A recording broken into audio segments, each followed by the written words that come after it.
करायचं आहे 2 शब्द चिमुकल्यांसाठी. हनुमान कंटाळलेला आहे, पण राम जोपर्यंत कंटाळत नाही तोपर्यंत त्याला विचारायला हालचालीला वाव नाही. जयंत बालभवनच्या आयोजित केलेल्या बालसंस्कार गीत रामायण या मराठी साहित्यातल्या अजरामर कलाकृतीला मुलांच्या माध्यमातून प्रकाशित करण्याचं काम आज जयंत बालभवनने या ठिकाणी केलं. संगीता शहा, कविता शहा आणि जयंत बालभवनचे सगळे सहकारी आणि पदाधिकारी आणि अनेक कलाकार इथं आपल्या सर्वांच्यात सहभागी झाले. त्या सर्वांच्या साक्षीने आणि सर्वांच्याकडून एक अद्वितीय असं गीत रामायण जे सुधीर फडकेंनी गायलेलं होतं आणि गदी माडगुळकरांनी लिहिलेलं ते आपल्या सर्वांच्या समोर त्यांच्या भाषेत त्यांच्या शैलीत सादर केलं.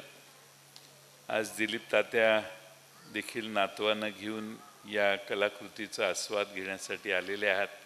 जयंत बालभवनने 9 वर्षापासून 2014 साली या उपक्रमाची सुरुवात केली. यावर्षी तर 90 कार्यक्रम घेतले आणि एक 8 दिवसाचं शिबिर घेतलं. मी आणि दिलीप तात्या एकदा रशियाला गेलो होतो. त्यांना आठवतं की नाही माहीत नाही की नाही आपण त्या ठिकाणी पायनियर कॅम्प्स बघितले. रशियामध्ये त्यांच्या कम्युनिस्ट विचारसरणी कुणाला मानो अगर न मानो, पण या पिढीतल्या मुलांना समर कॅम्प्स म्हणून सुट्टीत त्या कॅम्पला जायला लावायचे आणि मुलं असे देशात वेगवेगळ्या ठिकाणी उन्हाळ्याच्या सुट्टीमध्ये कॅम्प्स घ्यायचे आणि मग त्यामध्ये स्विमिंगपासून गाण्यापासून सगळ्या एक्स्ट्रा करिक्युलर ॲक्टिव्हिटीज त्यांना शिकवल्या जायच्या. तात्यांनी आणि मी परत आल्यावर ठरवलं की आपल्याकडे आपण सुरू करू. शामरावांना इथं असतील, पण आम्ही सगळ्यांनी असं ठरवलं की आपण कॅम्प घेऊया. मग आता पहिला रिक्वायरमेंट स्विमिंग पूलची. तर इथे कारखान्याचा एक सिमेंटच्या टाक्या होत्या, त्या स्विमिंग पूल म्हणून वापरायला प्रयत्न केला. 1 का 2 वर्ष चाललं, 2-3 वर्ष चाललं. हे मी आपल्याला 1986, 87, 88चं सांगतोय. आणि त्यावेळी असं लक्षात आलं की लहान मुलांना शाळेच्या व्यतिरिक्त खेळण्यात बागडण्यात जर थोडीशी संधी दिली तर त्यांच्या कलागुणांना जास्त त्यांच्याकडून वाव मिळतो. आणि म्हणून मगासपासून आपण बघताय दिलीप तात्यांच्या नातीनं संपूर्ण एक गाणं या ठिकाणी म्हटलं. आणि म्हणजे एखाद्या शास्त्रीय संगीतात गातात तसे मांडीवर थाप मारून ही मुलं माना डोलावत अंग डोलावत गात होती. म्हणजे बरंच काही आपल्या संगीता शहा आणि त्यांच्या सर्व सहकाऱ्यांनी या मुलांच्यापर्यंत पोचवलेलं आहे. आणि अभ्यास एवढाच उद्देश आयुष्याचा जगण्याचा नसला पाहिजे. इतर गुणात देखील आपल्या मुलामुलींनी भाग घेतला पाहिजे. म्हणून एका मुलीने 54 पुस्तकं वाचली. दुसऱ्या तिच्या आधीच्या मुलीला आपण बालश्री हा पुरस्कार दिला आणि त्या दोघींचं कौतुक केलं. ती पहिली मुलगी एवढी स्मार्ट होती, 8वीत आहे.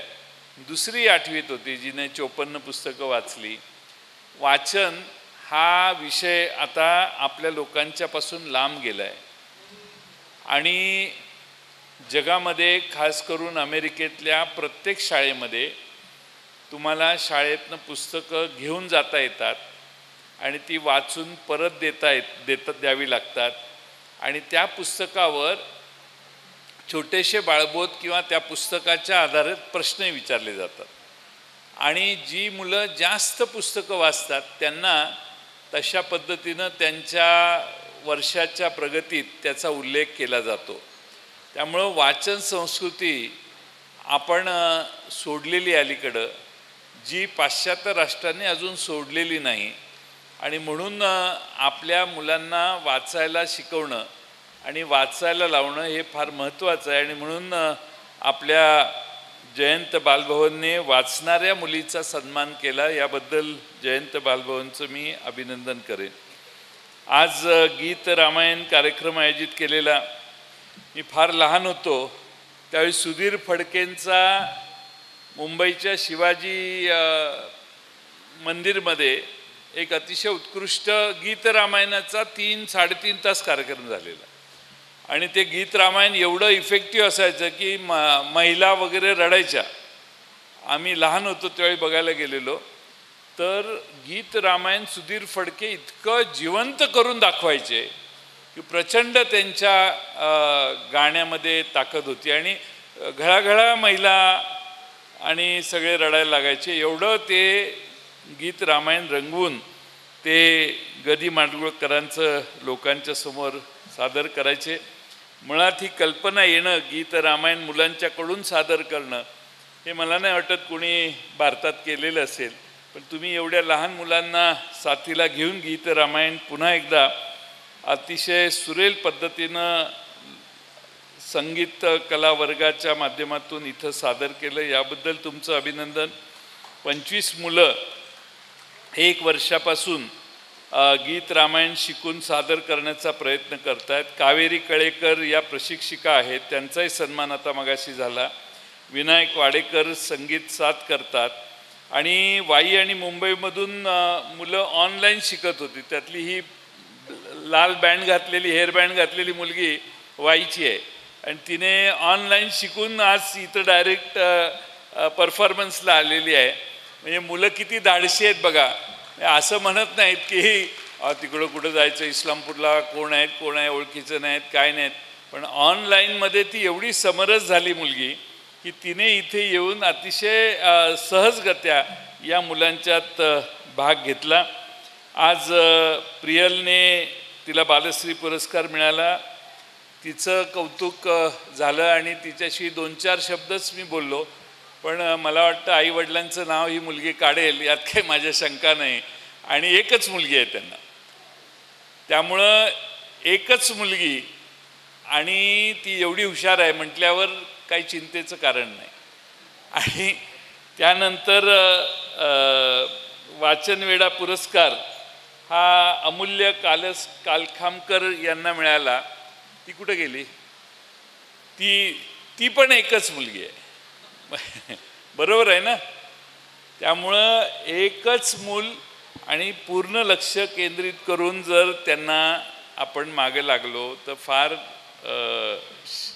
मूल मोठं होऊ शकतं. माझी एक भाची आहे, माझ्या उषा तनपुरे राहुरीला माझी बहीण आहे. तिच्या मुलीने अमेरिकेला, तिचं दोघंही डॉक्टर आहेत, पण हिने प्रॅक्टिस नाही केली. हिने पूर्ण वेळ मागची 15, 16, 17 वर्ष मुलांच्या शिक्षणात, मुलांना शाळेला सोडायचं, आणायचं, टेनिस खेळायला घेऊन जायचं, स्विमिंग खेळायला, फुल टाईम त्याच्यातच होती ती. तिची एक मुलगी आता मेडिसिनला जाईल डॉक्टरला, पण दुसरा मुलगा आता 12वी पास झाला आहे. त्याला अमेरिकेतले 9 सगळ्यात उत्तम जगातले, म्हणजे आपल्या IIT पेक्षा पुढचे कॉलेजेस जे आहेत ते असे 9 आयव्ही लीग्स आहेत. तर त्याला 30 एप्रिलला 30 ना, मागच्या महिन्यात 30लाच त्या दिवशी त्यांचा रिझल्ट येतो बाहेर आयव्ही लीगच्या ॲडमिशनचा. तर तिच्या मुलाला हार्वर्डमध्ये ॲडमिशन मिळाली, येलमध्ये ॲडमिशन मिळाली आणि अजून एक युनिव्हर्सिटी आहे 3 जगातल्या सर्वोत्तम युनिव्हर्सिटीत तिच्या मुलाला ॲडमिशन मिळाली. ह्या मुलाने ही स्टोरी इथपर्यंत ठीक आहे. आता मी म्हटले हार्वर्ड, मी त्याला नेहमी भेटल्यावर सांगतो आपल्याला इकडे तिकडे बघायचं नाही. म्हटलं तुला युनायटेड स्टेट्सचा प्रेसिडेंट व्हायचं आहे म्हटलं, तू खाली बघतच जाऊ नको. तर मग मी त्याला हार्वर्डला घेऊन गेलेलो. माझं एकदा हार्वर्डमध्ये एक भाषण झालेलं 2019ला, तर त्याला मी घेऊन गेलेलो हार्वर्डला. त्याला एक कॉफीचा मग दिलेला आणि हार्वर्डमधून विकत घेऊन आय लव्ह हार्वर्ड म्हणून लिहिलेलं. आणि तो मग रोज सकाळी त्यातनं तो दूध प्यायचा. आणि त्याने मला फोन करून सांगितलं त्याच्या वडिलांनी, मामा हे फार तुमच्या मगने याला एवढा पुढं खेचला की तो हार्वर्डमध्ये आता प्रवेशच मिळाला.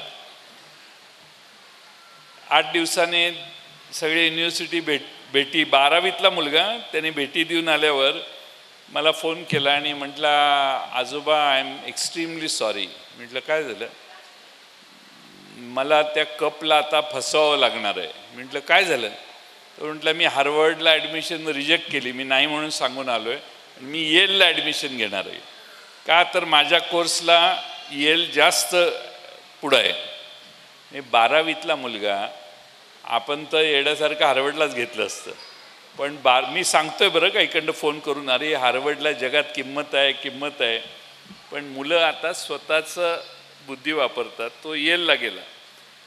थोडासा मुलांना जर आपल्या इस्लामपुरातल्या पालकांनी सपोर्ट करायला सुरुवात केली, मला खात्री आहे की जगातल्या कुठल्याही स्पर्धेत, आता ह्या 2 मुली इतक्या हुशार आहेत, ती 8वीतल्या दोन्ही मुली आहेत आणि इतक्या हुशार आहेत की आपण थोडंसं आईवडिलांनी थोडंसं नर्चर केलं तर मुलं ही उंच भराऱ्या घेऊ शकतात.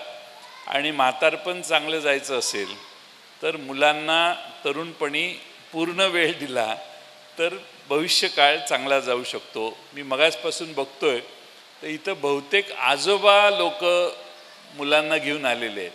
पण मी हा लाईट बंद ह्याच्यासाठी करायला सांगितला की मला जरा हात वर करा की किती जण आजोबा आजी इथं मुलाला घेऊन आलेत.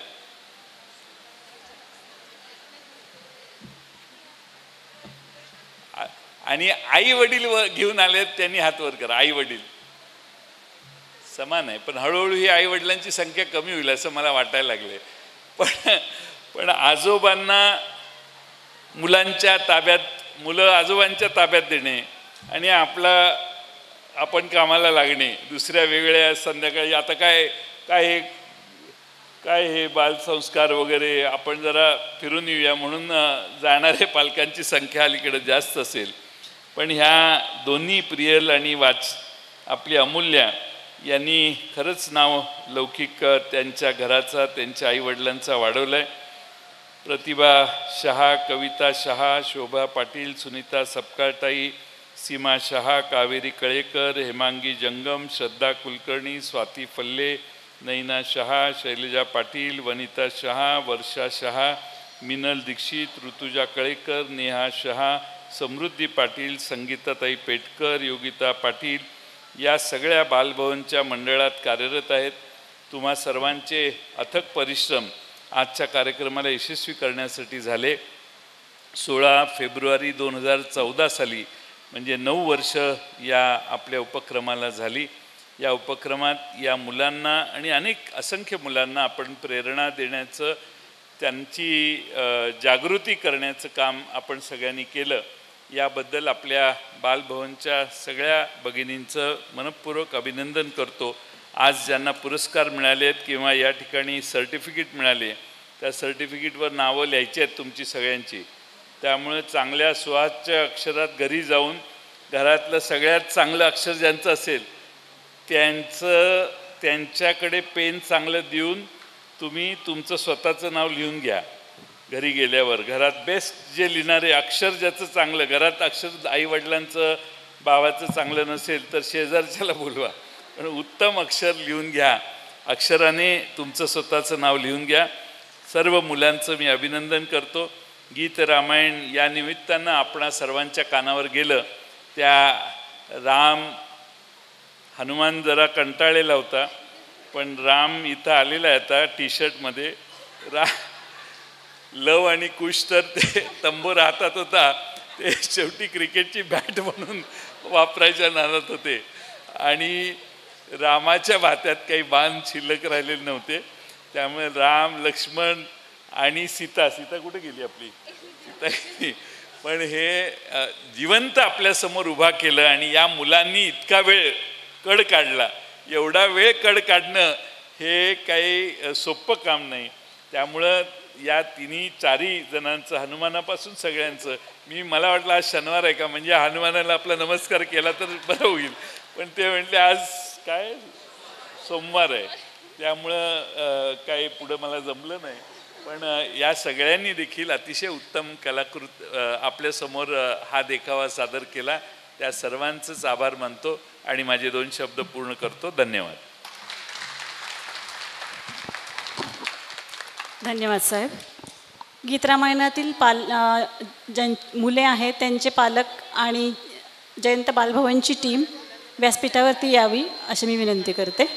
शेवटच्या दिवशी सरावाचा होता, त्या दिवशी मी मुलांना विचारलं की आता फार कंटाळा आला असेल ना तुम्हाला, आम्ही आता पुढची संकल्पना घेऊन येतोय जून महिन्यापासून, तर तुम्ही इच्छुक आहात का? तर अक्षरशः सगळ्यांचे हात वर होते, म्हणजे अजूनही ते कंटाळलेले नाही आहेत. दुसऱ्या संकल्पनेला अगदी जोरात तयारी त्यांची चालू आहे. थँक्यू.